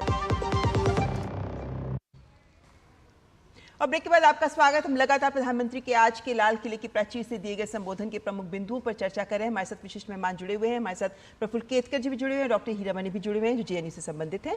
प्रफुल्ल केतकर जी, इससे पहले कि हम प्रधानमंत्री के संबोधन के एक और बिंदु को सामने रखें, हम लगातार अशोक टंडन जी भी जुड़ गए हैं, वरिष्ठ पत्रकार। वो भी अशोक टंडन जी, आपका भी बहुत बहुत स्वागत करते हैं हमारे इस कार्यक्रम में और इस चर्चा में। अशोक जी, चलिए आपसे सवाल लेना चाहेंगे, क्योंकि हम बदलाव के बाद प्रधानमंत्री के पूरे संबोधन में आज अलग अलग पहलुओं में, अलग अलग रूप में, अलग अलग बिंदुओं को छूते हुए सामने आई है। और इसी बदलाव के तहत देश में राजनीतिक बदलाव, इसको लेकर एक आह्वान आज प्रधानमंत्री ने किया जब उन्होंने युवाओं का विकसित भारत में कितना महत्वपूर्ण योगदान हो सकता है इसको सामने रखा। उन्होंने ये भी कहा कि 1 लाख ऐसे युवाओं को राजनीति से जोड़ने का प्रयास किया जाए जिनके परिवार में कभी कोई राजनीति से संबंधित ना रहा हो। एक बहुत नई सोच है ये, क्योंकि आज तक एक सामान्य जन, जो एक सामान्य युवा जुड़ना चाहता है राष्ट्र विकास के साथ, राजनीति में उसके लिए अवसर सीमित होते हैं। क्या हम कह सकते हैं कि देश की राजनीति को नई दिशा दिखाने वाली एक सोच साबित हो सकती है ये? सबसे पहले मैं 2-3 बातें कहना चाहूँगा कि प्रधानमंत्री की जो ऊर्जा है, जो उनका स्टैमिना है, वो पूरा देश आज देख रहा कि कितनी ऊर्जा के साथ इतना लंबा भाषण देना और उसमें एक संकल्प शक्ति दिखाना, ये एक बड़ी महत्वपूर्ण बात जो आज मुझे दिखाई दी। दूसरा ये है कि शायद पहली बार है कि प्रधानमंत्री का जो संदेश है राष्ट्र के नाम, उसका एक मिशन रखा गया, यानी मिशन विकसित भारत 2047। ये एक आज के भाषण का एक तरह से टाइटल था। ये भी मैंने शायद बहुत सालों से प्रधानमंत्रियों को सुना है। इस एक टाइटल के साथ प्रधानमंत्री आज देश के सामने आए, ये भी एक मुझे लगा बहुत ही महत्वपूर्ण बात है। और तीसरी ये कि 11वीं बार राष्ट्रपति लाल किले से भाषण देते हुए प्रधानमंत्री ने वो 3 एलीट क्लब में शामिल हो गए जो 11 बार या से ज़्यादा उन्होंने दिया। प्रधानमंत्री नेहरू, प्रधानमंत्री इंदिरा गांधी के बाद प्रधानमंत्री नरेंद्र मोदी ऐसे प्रधानमंत्री हैं जो 11वीं बार लगातार राष्ट्र के नाम संदेश दे रहे हैं और लाल किले पर झंडा फहरा रहे हैं। अशोक जी, आपकी बात पर मैं वापस आऊंगी, लेकिन उससे पहले जो मैंने सवाल उठाया उससे जुड़े प्रधानमंत्री का क्या वक्तव्य रहा आज के संबोधन में, उसको भी सामने रख देते हैं। क्योंकि प्रधानमंत्री ने इस बात को स्पष्ट रूप से रखा कि देश को परिवारवाद और जातिवाद से अगर मुक्ति दिलानी है तो उन्होंने कहा है कि ये बिना राजनीतिक पृष्ठभूमि वाले 1 लाख नौजवानों को राजनीतिक जीवन में लाया जाए तो संभव भी हो सकता है। आइए सुनते हैं क्या कहा प्रधानमंत्री ने, उसके बाद चर्चा को आगे बढ़ाएंगे। जब मैं देश में एक चिंता हमेशा कहता हूं, परिवारवाद, जातिवाद भारत के लोकतंत्र को बहुत नुकसान कर रहा है। देश को, लोक राजनीति को हमें परिवारवाद और जातिवाद से मुक्ति दिलानी होगी। आज मैं देख रहा हूं मेरे सामने जो नौजवान है, उसमें लिखा हुआ है माय भारत, जिस संगठन का नाम है उसकी चर्चा लिखी है, यहाँ बहुत बढ़िया तरीके से लिखा हुआ है। माय भारत के अनेक मिशन है। एक मिशन ये भी है कि हम जल्द से जल्द देश में राजनीतिक जीवन में जनप्रतिनिधि के रूप में 1 लाख ऐसे नौजवानों को आगे लाना चाहते हैं जिनके परिवार में किसी का भी कोई राजनीतिक बैकग्राउंड ना हो, जिसके माता पिता, भाई बहन, चाचा, मामा, मामी कभी भी राजनीति में नहीं रहे, किसी भी पीढ़ी में नहीं रहे, ऐसे होनहार नौजवानों को फ्रेश ब्लड 1 लाख, चाहे वो पंचायत में आए, चाहे नगर पालिका में आए, चाहे जिला परिषदों में आए, चाहे विधानसभा में आए, लोकसभा में आए, 1 लाख नए नौजवान, कोई भी प्रकार का पूर्व का राजनीतिक इतिहास उनके परिवार का ना हो, ऐसे फ्रेश लोग राजनीति में आए ताकि जातिवाद से मुक्ति मिले, परिवारवाद से मुक्ति मिले, लोकतंत्र को समृद्धि मिले। और जरूरी नहीं है कि एक दल में जाए, उनको जो पसंद हो दल में जाए, वो दल में जाकर के वो जनप्रतिनिधि बन करके आगे आए। परिवार राजनीति से दूर दूर का संबंध नहीं है। ऐसे फ्रेश ब्लड आएंगे तो सोच भी नहीं आएगी, सामर्थ्य भी नहीं आएगा, लोकतंत्र समृद्ध होगा। तो अशोक टंडन जी, अब आप ही के पास आना चाहेंगे और इसके ऊपर आपका, क्योंकि हमने देखा कि प्रधानमंत्री के संबोधन में हमें प्रशासनिक सुधार की बात समझ में आई, कानूनी सुधार को भी सामने रखा गया, आर्थिक सुधार को भी रखा गया, सामाजिक सुधार की भी बात की गई और साथ ही साथ राजनीतिक सुधार का भी एक बड़ा संकेत। मैं एक और टिप्पणी करना चाहूंगा कि आमतौर पर प्रधानमंत्री के संबोधन के समय लाल किले पर जितने भी वीआईपी होते हैं उनकी सीट अलॉटेड रहती, नेता विपक्ष की भी सीट अलॉटेड रहती। लेकिन आज हम देख रहे थे लगातार राहुल गांधी अपनी सीट से उठकर पीछे खिलाड़ियों के साथ जाकर बैठ गए थे। मुझे लगता है कि ये प्रोटोकॉल के अनुसार ये कोई बहुत उचित कदम नहीं था, क्योंकि ये सब की सीट, और अगर सीट रिजर्व नहीं होती किसी की जिसको उम्मीद होती है और ना सीट रिजर्व हो तो हल्ला किया जाता है कि उनके लिए सीट रिजर्व नहीं थी। तो आज सीट रिजर्व होते हुए भी जाकर पीछे बैठना और बार बार लोग देश देख रहा था कि नेता विपक्ष अपनी सीट पर ना बैठकर जाकर पीछे खिलाड़ियों के साथ बैठ गए, तो मुझे लगा ये टिप्पणी करनी आवश्यक थी। बाकी जो आप बात कह रहे हैं, देखिए प्रधानमंत्री ने स्पष्ट कहा कि सुधारों के लिए जो हमारी प्रतिबद्धता है वो 4 दिनों की वाहवाही के लिए नहीं है।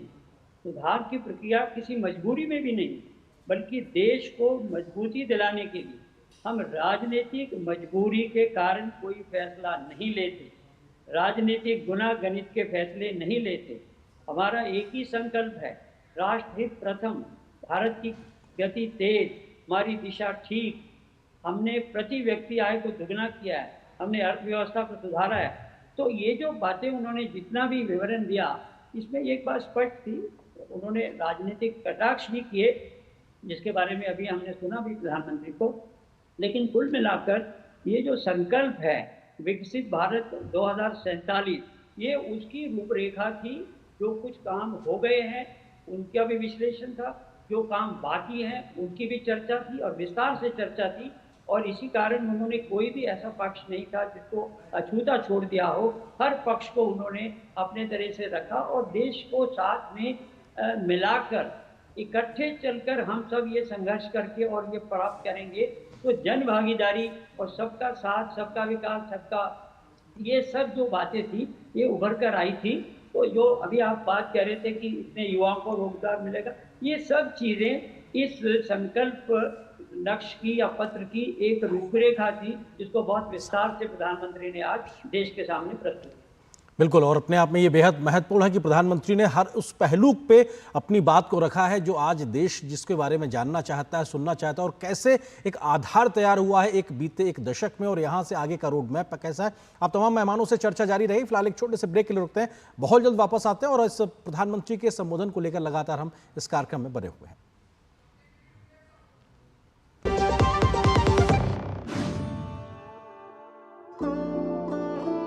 सोना सिर्फ गहना नहीं होता,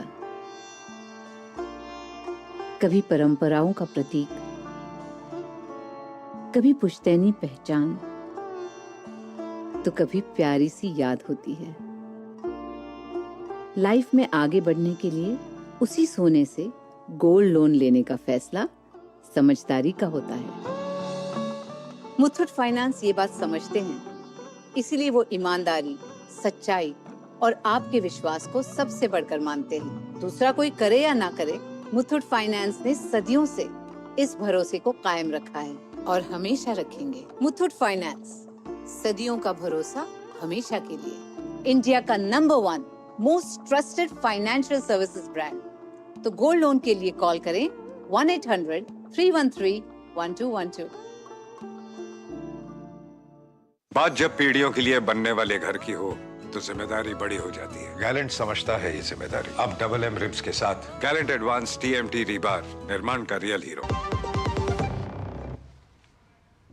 और ब्रेक के बाद आप सभी का फिर से स्वागत है और हम लगातार जिक्र कर रहे हैं 78वें स्वतंत्रता दिवस के मौके पर प्रधानमंत्री के भाषण को लेकर जो तमाम महत्वपूर्ण बिंदु हैं उस पर हमारे मेहमानों से विश्लेषण कर रहे हैं। प्रफुल्ल जी, आपसे इस बात को समझना चाहते हैं कि परिवारवाद और भाई भतीजावाद भ्रष्टाचार को लेकर एक बार फिर से प्रधानमंत्री ने बड़ा मुखर तौर पे अपनी इस बात को कहा कि साहब ये लड़ाई हमारी जारी रहेगी, और हमने बीते कई वर्षों के संबोधनों में भी इस लड़ाई के बारे में सुना और उस लड़ाई को जमीन पे कैसे उतारा है उसकी एक मुखरता भी हमने देखी। आपको लगता है कि ये राजनीतिक तौर पर इस बात को लेकर बहुत बहस होती है, बावजूद उसके प्रधानमंत्री के संबोधन में इस बात का जिक्र आना और उस लड़ाई को तेज गति से उतारने की बात कहना, ये भी एक बड़ा संदेश है? हरिंद्र, देखिए, सामान्यतः जब प्रधानमंत्री भ्रष्टाचार, परिवारवाद और जातिवाद की बात करते हैं तो बहुत बार इसको राजनीतिक रूप से ही केवल देखा जाता है। मैं मानता हूँ लोकतांत्रिक व्यवस्था में चाहे करप्शन हो, चाहे डायनेस्टिक एटीट्यूड हो या इवन कास्टिज्म हो, ये सारी चीज़ें एक तरीके से लोकतांत्रिक प्रक्रिया को बाधित करने वाली बातें हैं। आप देखिए, जब आप किसी एक करप्ट प्रैक्टिस के आधार पर कुछ चीज़ें इंस्टीट्यूशनलाइज हो जाती है तो उसके कारण आप लोकतांत्रिक प्रक्रिया से जिसके लिए जो स्कीम, जो पैसा, जो व्यवस्था आवंटित हुई है उस तक वो नहीं पहुंचती है, तो आप किसी का छीन कर कोई खा रहा होता है। दूसरी तरफ जब परिवारवाद की बात जब होती है तो भारत में आज हम अपॉर्चुनिटीज़ की, इक्वल अपॉर्चुनिटीज़ की बात करते हैं, लेकिन बहुत सारे ऐसे युवा हैं जो सही में राष्ट्र निर्माण के काम में, राष्ट्र पुनर्निर्माण के काम में, सामाजिक जीवन में, राष्ट्र जीवन में एक सकारात्मक भूमिका निभाना चाहते हैं, लेकिन हमारे पूरे पॉलिटिकल सिस्टम का स्ट्रक्चर ऐसा बना हुआ, इवन लीगल सिस्टम में आप देख लीजिए, तो आपको एक तरीके से एक ग्लास सीलिंग में बांधा जाता है। आपको लगता है नहीं, मैं तो ये पार करके जा ही नहीं सकता क्योंकि मेरे परिवार में कोई नहीं है जी। तो इसलिए इस आधार पर ये जो प्रधानमंत्री जी का जो कॉल है कि हमको 1 लाख ऐसे युवाओं को, और जो उन्होंने कहा कि वो किसी एक दल से जुड़ने की जरूरत नहीं है, वो जिस दल से जुड़ना चाहे, लेकिन ये हमारा राष्ट्रीय संकल्प होना चाहिए कि हम 1 लाख ऐसे युवाओं को जोड़े। और जो नया आयाम उन्होंने उसमें जोड़ा कि ये फ्रेश ब्लड आएगा तो फ्रेश अप्रोच आएगा, फ्रेश अप्रोच आएगा तो डिसीजन मेकिंग में उसका रिफ्लेक्शन दिखेगा। अल्टीमेटली लोकतांत्रिक व्यवस्था होती क्या है जी? ये तो सबकी सहभागिता का, ये सबके विकास की प्रक्रिया में सबकी भागीदारी का ही नाम तो लोकतंत्र है। और यदि कुछ लोगों को ये नहीं लगता, मतलब हम कॉन्स्टिट्यूशनली तो कहते हैं कि कोई भी व्यक्ति वहां उस पद तक पहुंच सकता है, लेकिन एंट्री पॉइंट ही नहीं है तो पहुंचेगा कैसे?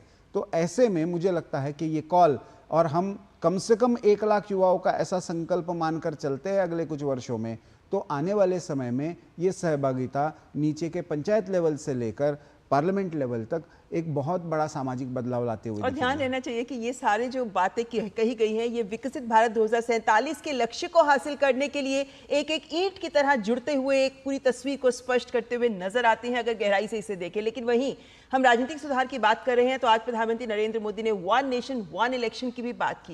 उन्होंने कहा कि 1 नेशन 1 इलेक्शन के लिए भी देश को आगे आना होगा, और बार बार ये जो चुनाव आ रहे हैं इसमें इस देश की प्रगति में ये जो बार बार चुनाव आते हैं ये रुकावट उत्पन्न करते हैं। क्या कहा प्रधानमंत्री ने, आइए आपको सुनाते हैं।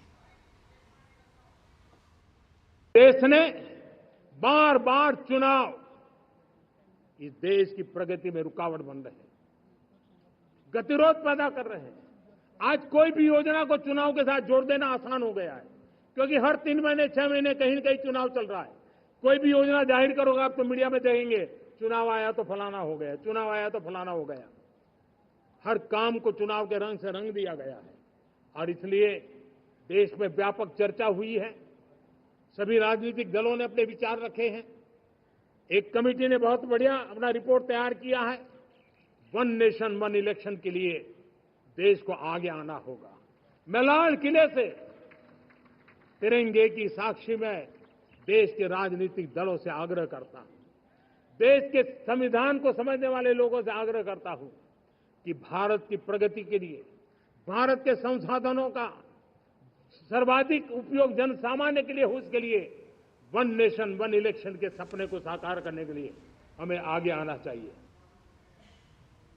एक तरीके से बड़ा रिफॉर्म कहीं ना कहीं एक देश एक इलेक्शन का ममता अपने आप में बेहद बड़ी चीज है। यहाँ पर डॉक्टर रमनी आपसे बात का जवाब चाहेंगे, क्योंकि हम जानते हैं कि एक दौर था हमारे देश में आजादी के बाद जब पूरे देश में वन नेशन वन इलेक्शन वाला ही एक प्रक्रिया थी, एक व्यवस्था थी जो चल रही थी, जो वक्त के साथ साथ सरकारें जब पहले सरकारें टूटने लगी उस हिसाब से एक सिस्टम बदल गया। लेकिन अब पुनः सरकार का एक प्रयास है कि जो जैसा था पुनः उसी व्यवस्था को इस तरीके से लाया जाए कि वक्त के साथ जो चुनौतियां आती रही हैं हमारे राजनीतिक परिदृश्य के सामने, उसके हिसाब से नियमों को आज के दौर की जरूरत के हिसाब से भी बदला जाए।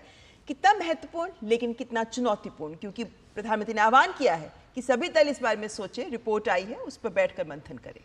बिल्कुल आप ठीक कह रहे हैं। प्रधानमंत्री के जो आह्वान है उसके पीछे चिंतन क्या रहा है। आपने बताया कि प्रारंभ में ऐसा ही होता था और फिर कालांतर में धीरे धीरे ये परिस्थिति बदल गई।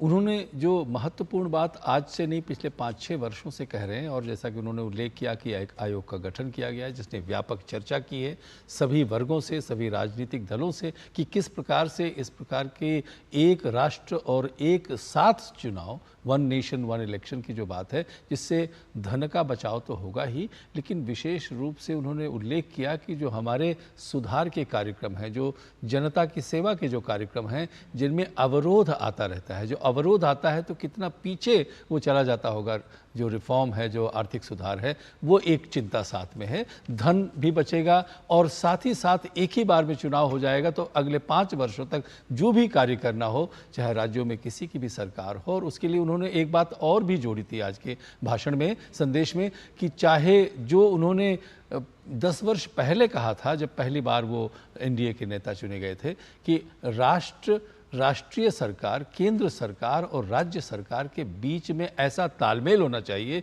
कि उसके बीच से कोई हवा भी ना निकल सके। और वो एक उद्देश्य है कि जो हमारे सुधार के कार्यक्रम है, बिना आर्थिक सुधार के जो उनकी संकल्पना है, जो उनकी प्रेरणा है कि 2047 तक हम विकसित राष्ट्र बने। और विकसित राष्ट्र बनने के लिए मैं बार बार कहता हूँ, सर्वे गुणाः कांचनमाश्रयन्ति।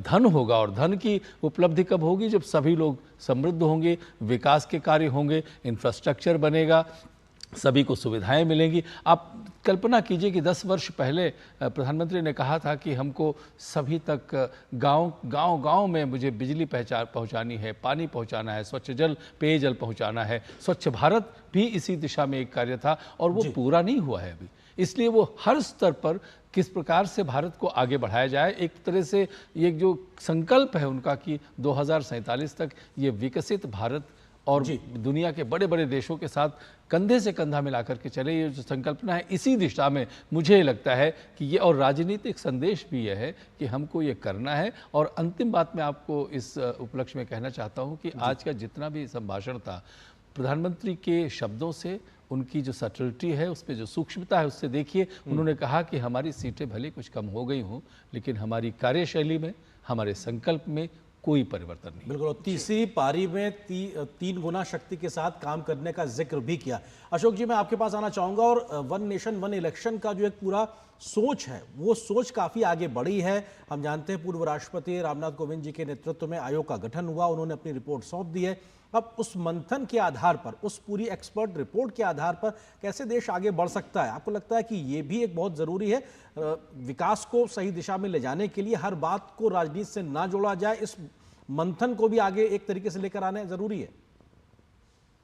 अशोक जी, इस बात से कोई इनकार नहीं कर सकता, कोई भी राजनीतिक दल इनकार नहीं कर सकता कि देश में बार बार चुनाव, और वो चुनाव किस तरह से हमको भुगतने पड़ते हैं, राजनीतिक दलों को भुगतने पड़ते हैं, जनता को भुगतना पड़ता है। तो ये जो प्रयास है प्रधानमंत्री लगातार जिस पर वो जोर दे रहे हैं, और उसके लिए एक समिति भी बनी, उसकी रिपोर्ट भी आई, वो देश में एक देश एक चुनाव, इसके लिए जनमत तैयार करने का प्रयास। जब तक इतने बड़े फैसले के लिए जनता में जागरूकता नहीं होगी, राजनीतिक दलों में इच्छा शक्ति नहीं होगी, तो सरकार का इरादा, प्रधानमंत्री का इरादा ये वन नेशन वन इलेक्शन थोपने का नहीं। उनको मालूम है कि ये केंद्र सरकार के किसी विधेयक से या बिल से इसको थोपा नहीं जा सकता। तो ये मेरी नज़र में ये जो भी प्रयास है, जब जब प्रधानमंत्री इसकी चर्चा करते हैं, वो देश में जनमत तैयार करने की कोशिश है। जब देश का जनमानस ये मान लेगा कि हाँ बहुत हो गया, इतने इलेक्शन नहीं होने चाहिए, तो देश में एक ही समय चुनाव हो, फिर राज्यों को आपको साथ लेकर चलना है, तो राजनीतिक दलों को साथ लेकर चलना है। तो इस सब में जो प्रयास चाहिए वो है जनमत तैयार करना। और मेरे विचार से ये जितना भी इस पर चर्चा है, बहस है, वो इसी दिशा के लिए है, रोकने की दिशा में नहीं कि सरकार के पास बहुमत है, वो अपनी संसद में अपने बहुमत से इसमें कोई कानून पारित कर लेगी या संविधान में संशोधन कर लेगी, जैसा कि विपक्ष का प्रोपेगेंडा रहता है कि ये तो संविधान से छेड़छाड़ करेंगे, उसको तोड़ मरोड़ देंगे। इसकी बजाय देखिए, किसी भी लोकतंत्र में और खास तौर से जो संसदीय लोकतंत्र होता है, उसमें किसी भी बड़े काम कदम उठाने के लिए जनमत तैयार करना बहुत जरूरी है। और जनमत की सहमति से ही अगर कानून बनता है, हम देख रहे हैं अभी एक बिल आया, उसको भेज दिया गया जेपीसी, कई बिल आते हैं उनको सिलेक्ट कमेटी में भेजा ताकि उस पर जनमत तैयार हो। तो ये भी जो कदम है, ये जो एक प्रधानमंत्री का सपना है कि एक देश में एक समय एक ही चुनाव हो, वो उसमें लगातार प्रयास करते रहेंगे जी। और जब तक इसके लिए देश में जनमत राजनीतिक दलों में एक राय नहीं बन जाती, इसके बारे में कोई कदम नहीं उठाया जाएगा और उठाना भी बहुत मुश्किल है। एक टिप्पणी मैं और करना चाहूँगा जो आज मैंने पहली बार नोट की, वो ये थी कि प्रधानमंत्री ने अपने भाषण से कई दिन पहले तक ये एक लोगों से अपील की थी कि वो मुझे सुझाव भेजें कि मैं अपने भाषण में क्या क्या बिंदु छूऊं। तो वो जिन लोगों का ये इनपुट आए, फीडबैक आए, आज उसकी चर्चा की प्रधानमंत्री ने एक एक करके, ये पहली बार दिखाई दिया, ऐसा पहली बार देखने को मिला है। तो ये मुझे लगा कि कुछ एक चीजें अशोक जी, आपको रोकना चाहेंगे, हम कुछ सीधी तस्वीरें इस वक्त आपको करनी। दिखा रहे हैं राष्ट्रीय समर स्मारक से, जहां पर राष्ट्रपति महोदया पहुंचने वाली हैं और देश का जो एक राष्ट्रीय समर स्मारक है वहां पर राष्ट्रपति महोदया पहुंचने वाली हैं और वो तस्वीरें हम आपके सामने लेकर आएंगे। और निश्चित तौर से ये तस्वीरें आप देख सकते हैं कि और राष्ट्रपति के पहुंचने से पहले रक्षा मंत्री वहां मौजूद हैं और राष्ट्रपति महोदया इस वक्त मौजूद, साथ ही साथ रक्षा राज्य मंत्री भी मौजूद हैं। राष्ट्रपति महोदया पहुंची हैं राष्ट्रीय समर स्मारक पर देश के शहीदों को नमन करने के लिए। हम सब जानते हैं कि देश की तीनों सेनाओं के प्रमुख के तौर पर, तीनों सेनाओं के अंगों के प्रमुख के तौर पर सुप्रीम कमांडर के तौर पर राष्ट्रपति होती हैं। तो ऐसे में वहां पर उनकी ओर से जाना और देश के लिए सर्वोच्च बलिदान देने वालों को श्रद्धांजलि देना पूरे देश की ओर से श्रद्धांजलि के तौर पर देखा जाएगा। रक्षा मंत्री उनके अभिवादन के लिए वहां पे मौजूद थे और रक्षा मंत्री जी के साथ, राजनाथ सिंह जी के साथ राष्ट्रपति द्रौपदी मुर्मू इस वक्त राष्ट्रीय समर स्मारक पे मौजूद शहीदों को श्रद्धांजलि देने के लिए। तीनों सेनाओं के सेनाध्यक्ष राष्ट्रपति के साथ इस वक्त। और आज 15 अगस्त का दिन, जब हम आज़ादी हासिल करने के लिए जिन लोगों ने अपने प्राण न्यौछावर कर दिए उन्हें तो याद करते ही हैं, लेकिन साथ ही आज का दिन बेहद महत्वपूर्ण इन मायनों में कि हम उन बलिदानियों को भी याद करते हैं जिन्होंने आज़ादी के बाद भी देश की सुरक्षा को, संप्रभुता को बनाए रखने के लिए देश में, देश के बाहर भी अपना प्राण न्यौछावर कर दिए।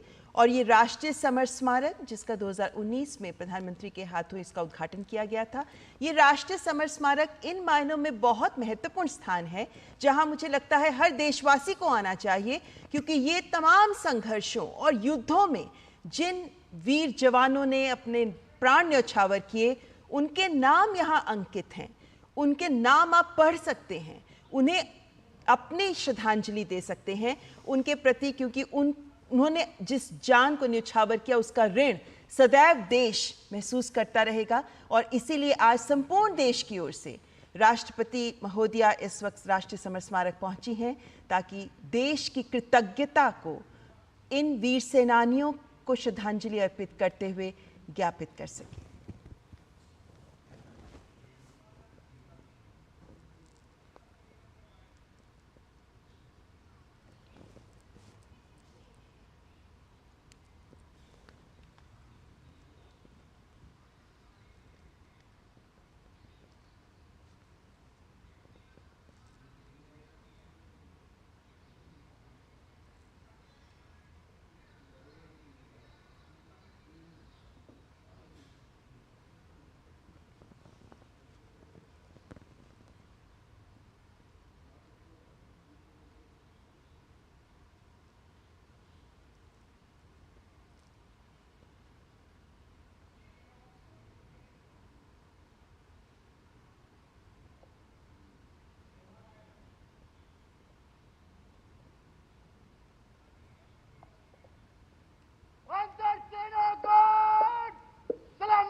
कट अंतर सेना कट सलामी शस्त्र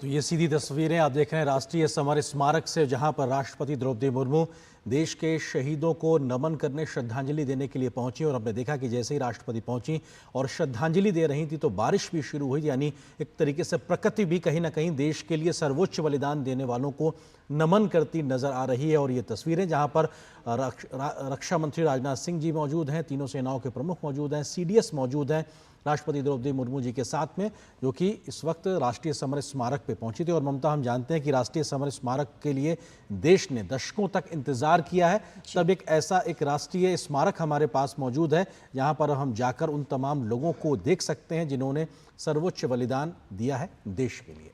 और आज का दिन जब हमारे वीर जवानों के समर्पण, उनके बलिदान के कारण ही जब हमारे देश की सीमाएं सुरक्षित हैं, तो उन्हें पूरे राष्ट्र की ओर से राष्ट्रपति नमन कर रही, उन्हें श्रद्धांजलि दी है।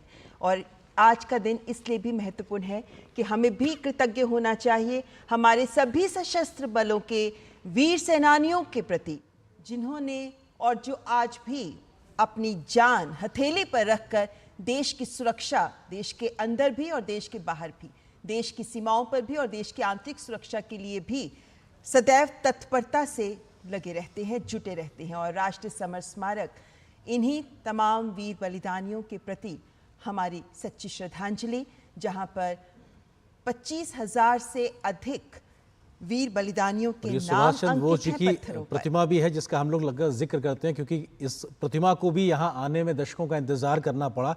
जिस व्यक्ति ने देश की आज़ादी के लिए सब कुछ न्यौछावर कर दिया, आज़ाद हिंद फौज की एक शुरुआत करने वाले सुभाष चंद्र बोस नेताजी, उनकी प्रतिमा की आज यहाँ पे मौजूदगी हर भारतीय का सीना गर्व से चौड़ा कर देती है कि आखिर इस प्रकार के महानायकों को उनका उचित स्थान मिला। और अब राष्ट्रपति द्रौपदी मुर्मू जी जो वहाँ पर उपस्थिति पुस्तिका होती है उस पर अपने एक भाव व्यक्त करती हुई, निश्चित तौर से जहां पर देश के लिए जो आप ममता जिक्र कर रही थी, एकता और अखंडता के लिए अपना सर्वोच्च बलिदान देने वालों के प्रति जब आप अपने भाव प्रकट करते हैं तो किस प्रकार से जो मन है वो संवेदनशीलता के साथ भर जाता, अलग प्रकार के भाव नजर आते हैं। बिल्कुल। और आज जब प्रधानमंत्री ने भी लाल किले की प्राचीर से अपना संबोधन प्रस्तुत किया, तब उसमें भी जन जन की भावनाओं को ही प्रस्तुत किया, क्योंकि हम जानते हैं कि प्रधानमंत्री ने सुझाव मांगे थे।